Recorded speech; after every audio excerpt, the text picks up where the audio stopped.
I'm Dennis. I'm Joe. And I'm Brian. And this is Pulp Nonfiction. Today we're going to go a little retro and do a old school review. Technically not, because it's a remake on the 3DS, not remake, reboot, whatever. Well, we're doing the original, but well, excuse me, princess. We're going to be doing the original and then giving a little explanation for the reboot of Legend of Zelda: Ocarina of Time.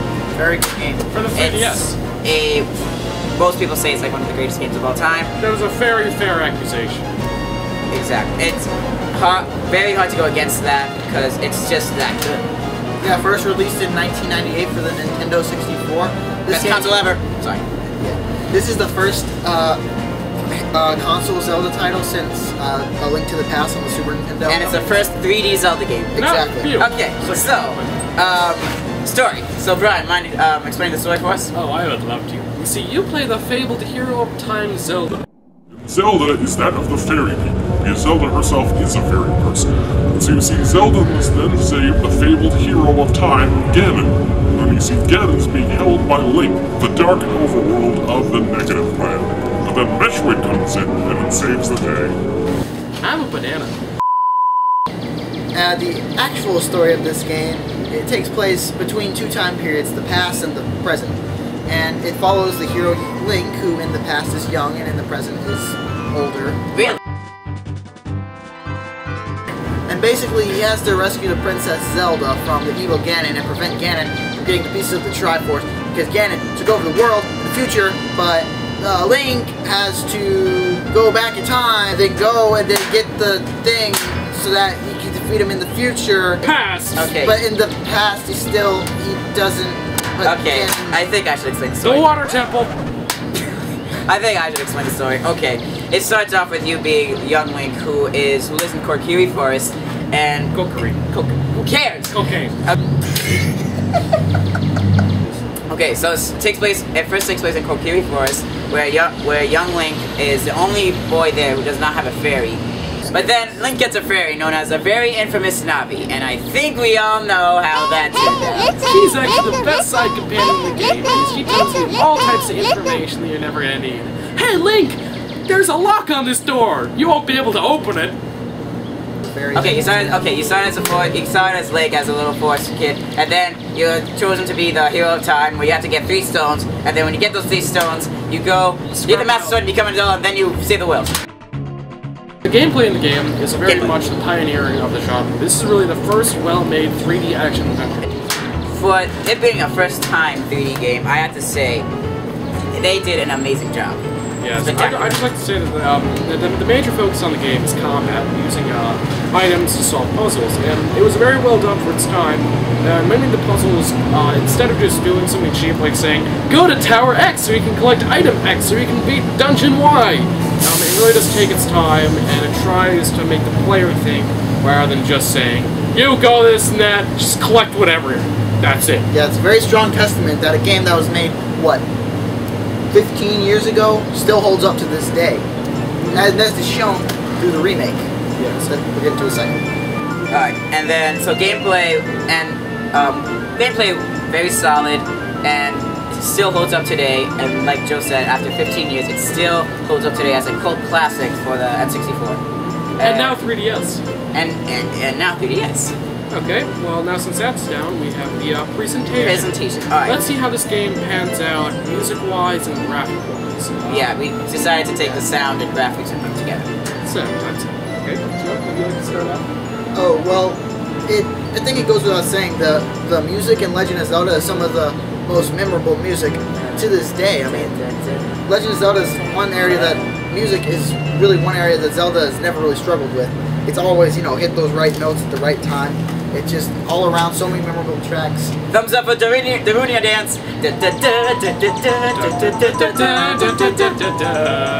Now we stop. Anyway, I just think it's very, great, and even still, like before, like everything, it's aged very well. So, yeah, that's my thoughts. You can tell that hard work was definitely put into this game. A lot. Yeah, a lot of hard work. Do you mind if I just take over? Yeah, it's Brian. Visuals?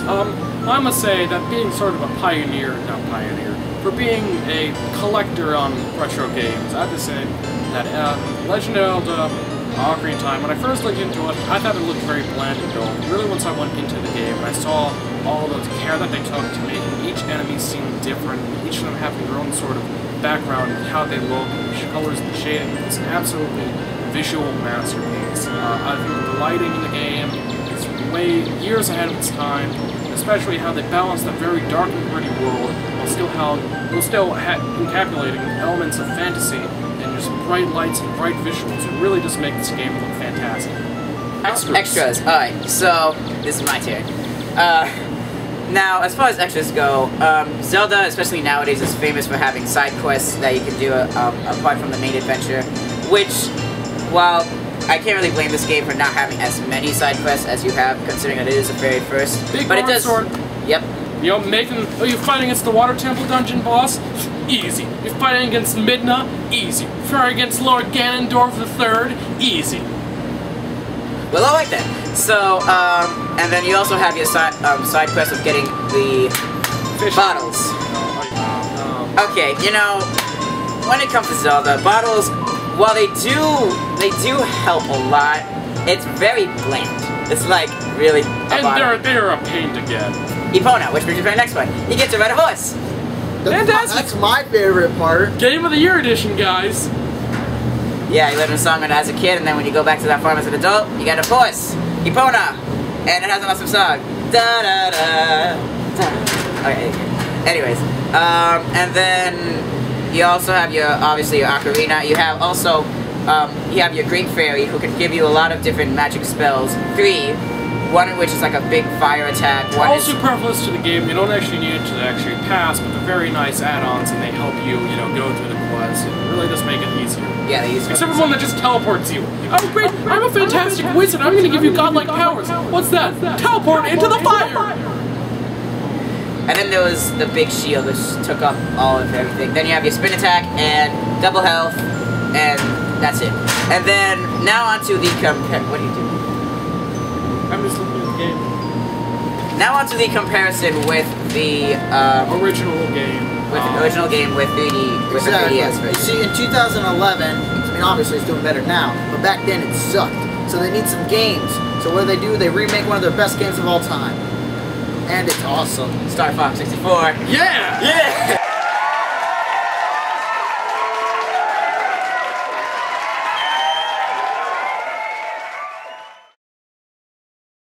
And then also, just to include, Legend of Zelda Wind Waker also included a pre-order bonus of getting the Master Quest of Ocarina of Time, which is basically the exact same thing, except it's mirrored and it has more spells. Oh, and you can fight against cows. You have to get to fight against cows in one part. Okay, so then this game, obviously, being that it's 3DS, it has to update the graphics, and let me say, graphics look much more solid in this game. Everything. Fusion-proof. Yep. And then one of my favorite features ever, more spots to use your items. Well, at first you had 3, now you have 4 spots, along with a separate spot for your Ocarina. 4 spots? It would be a deal not to kill yourself. Point is, it was a great conclusion. Oh, and then biggest thing that I think, in my opinion, Water Temple. It is a hell of a lot easier. Let me tell you. N64, guy over here also. My brother actually bought the original copy of Ocarina of Time. I tried Water Temple, and it did not end good. Somebody might be in critical condition. Let's just say about that. If you've ever played Twilight Princess, the iron boots were used as an actual item that you would equip, which is exactly how it's used here. Instead of having to keep pausing and unpausing to do a lot easier, my friend. And even they also do that with the hover boots in the Shadow Temple, which is also really nice. Even though that you really didn't have to do much with it. And then so that's Easter eggs on Skyward Sword, and that's about it. Yeah. And it also includes Master Quest. Okay, we're done. Verdict. Best So part. I'll start. Yeah. All right. Start. So my verdict. Well, Ocarina of Time and the 3D version, of course, they both hold up very well even up to today. Great music, great gameplay, great everything. I give it a 9.5 out of 10 because it does get tiring after playing it for a while, but it's still a good game. I must give this game, if I'm going to say mine, I have to give it a 9 out of 10. Because honestly, as a sequel, this is one of the best games ever made, and as a game on its own, it's one of the best games ever made. The attention to detail and just how much work and love that Nintendo put into this game really does stand still, and it stands apart from other games. It still makes it extremely fun and very addictive, even to this day. So I give it, yeah, 9. Chris Roberts. Jeff? See, that's the thing. I'm not exactly the biggest Zelda fan, and the reason is because I think that the I guess, reliance on the series as a moneymaker, and just the over popularity of the series is the reason why we haven't seen a new Star Fox or a new F-Zero in a while. However, when you do look at the individual games, you realize, well, there is a point. There is a reason why there's so many of them, and it's because they're just extremely well made, just all around good games. I mean, you can't really go wrong if you're looking for a 3DS game or an N64 game. This should be your one of your first picks.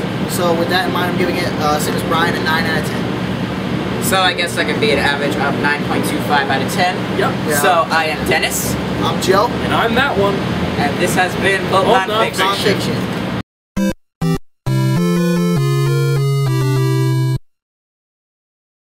Father, gentleman.